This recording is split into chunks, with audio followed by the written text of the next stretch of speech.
Halo semuanya, selamat pagi, selamat siang, selamat sore, dan selamat malam dimanapun kalian berada ketika melihat video ini. Baiklah anak murid sekalian, pada pembelajaran kita hari ini terdapat kompetensi dasar yang akan kita pelajari, yaitu kompetensi dasar 3.5, di mana kita akan menerapkan konsep rangkaian listrik, energi, dan daya listrik, sumber energi listrik dalam kehidupan sehari-hari, termasuk sumber energi listrik alternatif, serta berbagai upaya menghemat energi listrik.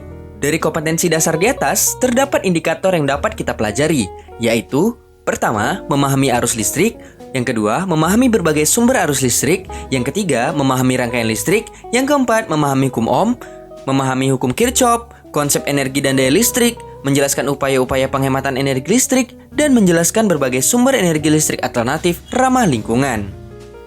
Dari indikator yang telah disebutkan di atas, tujuan pembelajaran kita adalah untuk mencapai poin-poin tersebut. Nah baiklah, langsung saja kita masuki videonya ya.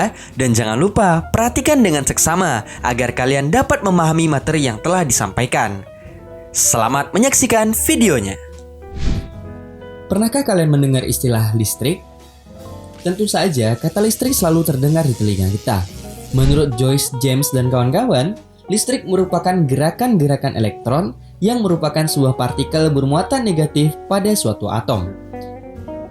Sedangkan arus listrik merupakan partikel elektron yang mengalir dari potensial tinggi menuju potensial yang lebih rendah melalui mediator yang disebut konduktor pada suatu rangkaian, di mana kita mengetahui bahwa arus listrik konvensional ini berasal dari PLN yang kemudian dialirkan ke rumah-rumah kita. Nah, listrik itu sendiri terbagi menjadi dua nih, yaitu listrik statis dan listrik dinamis. Pada video kali ini, kita akan mempelajari tentang listrik dinamis, yang membahas tentang arus listrik, sifat hantaran listrik pada bahan, dan hambatan jenis.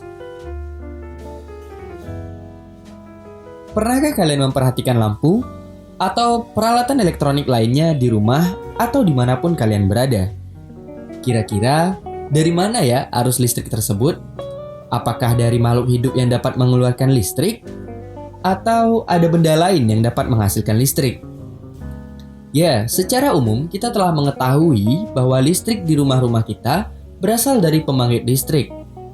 Saat kita sedang duduk di dalam rumah untuk menyalakan lampu atau benda lainnya, tentunya untuk mengalirkan arus listrik yang terdapat di pembangkit listrik, terdapat saklar yang akan kita tekan nih teman-teman.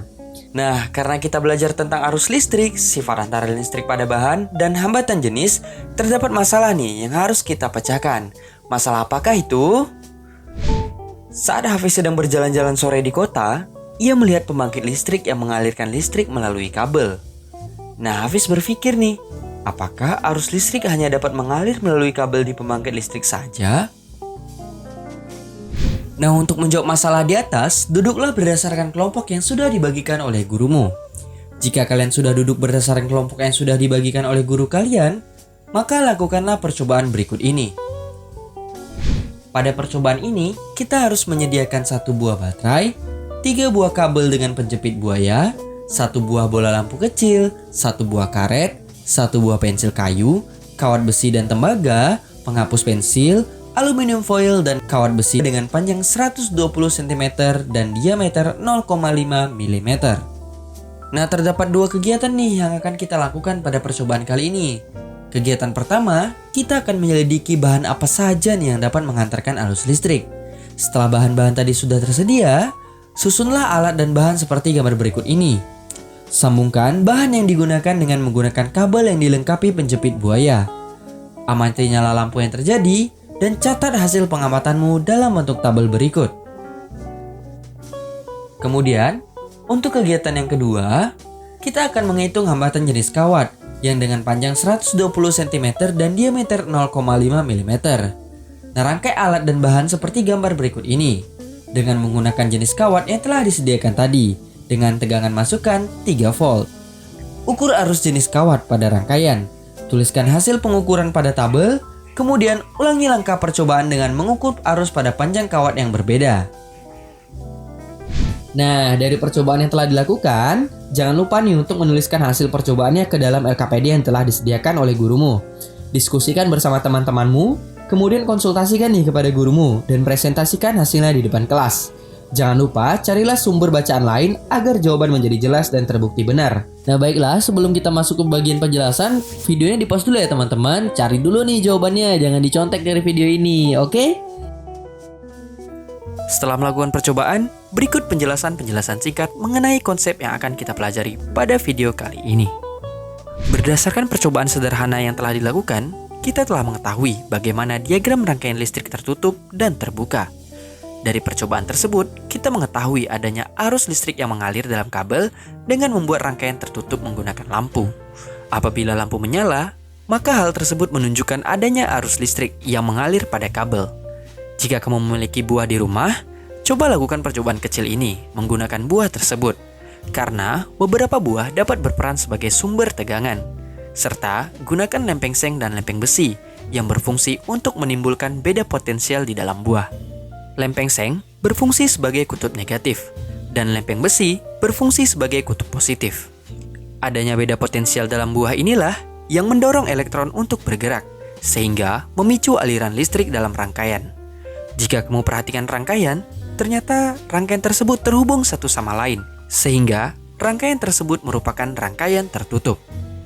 Arus listrik dapat mengalir karena pada ujung-ujung rangkaian ada beda potensial listrik yang diberikan oleh baterai sebagai sumber tegangan.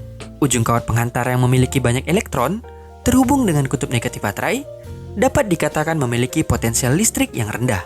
Sedangkan ujung kawat penghantar lainnya yang memiliki sedikit elektron terhubung dengan kutub positif baterai dapat dikatakan memiliki potensial listrik yang tinggi. Arus listrik mengalir dari potensial tinggi menuju ke potensial rendah, sedangkan arah aliran elektron dari kutub negatif ke kutub positif. Pada rangkaian listrik tertutup, besar arus listrik yang mengalir pada rangkaian dapat ditentukan dengan menghitung besar muatan listrik yang mengalir pada rangkaian setiap detiknya. Hal ini karena besar arus listrik yang mengalir dalam suatu rangkaian tertutup sebanding dengan besarnya muatan listrik yang mengalir pada setiap detik. Atau secara matematis, besar arus listrik ditulis sebagai berikut. Di mana I sama dengan Q per T. Dengan I adalah arus listrik yang memiliki satuan ampere, dan Q adalah muatan listrik dengan satuan coulomb, dan T adalah waktu dengan satuan second atau detik. Pada percobaan kegiatan pertama, kalian pasti menemukan beberapa bahan yang tidak dapat mengalirkan atau menghantarkan listrik nih. Nah, kita sering melihat orang yang menggunakan kabel untuk menghantarkan listrik dari suatu ujung kabel ke ujung lainnya, biasanya terdiri dari bahan tembaga nih atau bahan perak di bagian dalamnya dan dilapisi dengan bahan plastik atau karet di bagian luarnya. Hal ini berkaitan dengan kemampuan bahan untuk menghantarkan listrik nih teman-teman. Setiap bahan pastinya memiliki daya hantar listrik yang berbeda-beda. Tembaga dan perak merupakan bahan yang paling baik untuk menghantarkan listrik, sedangkan plastik dan karet merupakan bahan yang tidak dapat menghantarkan listrik. Nah, terdapat 3 jenis bahan nih untuk mengalirkan arus listrik. Nah, pertama yaitu ada konduktor listrik. Konduktor adalah penghantar listrik yang baik karena memiliki banyak elektron-elektron bebas. Hal ini berkaitan dengan struktur molekul konduktor yang mudah melepaskan elektron-elektron terluar. Contohnya, konduktor ini adalah emas atau Au, perak atau Ag, tembaga, aluminium, seng, dan besi. Syarat benda disebut konduktor adalah memiliki konduktivitas yang sangat tinggi dengan resistansi yang paling rendah atau yang sangat rendah. Nah, yang kedua yaitu ada isolator listrik atau bahan-bahan yang tidak mendapat menghantarkan listrik. Nah, bahan isolator merupakan bahan yang sulit menghantarkan arus listrik nih. Bahan isolator memiliki hambatan yang besar atau resistansinya sangat besar. Bahan isolator memiliki elektron-elektron pada kulit atom terluarnya yang gaya tariknya dengan inti atom sangat kuat. Apabila ujung-ujung isolator dihubungkan dengan tegangan kecil, elektron terluarnya tidak sanggup nih melepaskan gaya ikat inti. Oleh karena itu, tidak ada elektron yang mengalir dalam isolator, sehingga tidak ada arus listrik yang mengalir pada isolator. Yang termasuk bahan isolator nih kalian udah tahu nih pasti seperti tadi percobaan yang telah dilakukan yaitu kayu, plastik, karet, dan bahan-bahan yang lain-lainnya. Nah, yang ketiga itu ada semikonduktor listrik nih. Semikonduktor listrik adalah sebuah bahan dengan konduktivitas listrik yang berada pada isolator dan konduktor nih. Bisa dikatakan isolator, bisa dikatakan konduktor. Bahan semikonduktor itu bersifat isolator jika dia berada temperatur yang sangat rendah. Namun, jika berada pada temperatur ruangan atau temperatur yang sangat tinggi, dia akan berubah menjadi konduktor nih. Nah, bahan semikonduktor yang sering digunakan adalah silikon, germanium, dan gallium arsenide. Nah, untuk mendapatkan benda seperti ini, biasanya dilakukan pendopingan atom-atom tertentu. Pada percobaan kegiatan kedua, Dari data yang telah dianalisis oleh teman-teman, didapatkan bentuk grafik dari hubungan antara hambatan jenis dan panjang kawat. Besar hambatan suatu kawat penghantar sebanding dengan panjang kawat penghantar. Artinya, semakin panjang penghantar, makin besar hambatannya. Besar hambatan bergantung pada jenis kawat penghantar atau sebanding dengan hambatan jenis kawat dan berbanding terbalik dengan luas penampang kawat. Artinya, semakin kecil luas penampang, maka makin besar hambatannya. Jika panjang kawat dilambangkan sebagai L dan hambatan jenis sebagai P dan luas penampang kawat adalah A, secara matematis besar hambatan kawat dapat ditulis R sama dengan P L per A. Nah, nilai hambatan suatu penghantar tidak bergantung pada beda potensialnya. Beda potensialnya hanya dapat mengubah kuat arus yang melalui penghantar itu. Jika penghantar yang dilalui sangat panjang, kuat arusnya akan berkurang. Hal itu terjadi karena diperlukan energi yang sangat besar untuk mengalirkan arus listrik tersebut pada penghantar yang sangat panjang. Keadaan seperti itu dikatakan tegangan listrik turun. Makin panjang penghantar, makin besar pula penurunan tegangan listriknya. baiklah, dari penjelasan permasalahan tersebut, kita telah mengetahui bagaimana bentuk diagram rangkaian terbuka dan tertutup. Mengetahui bahan-bahan apa saja nih yang ada di sekitar kita yang dapat menjadi konduktor, isolator, serta semikonduktor.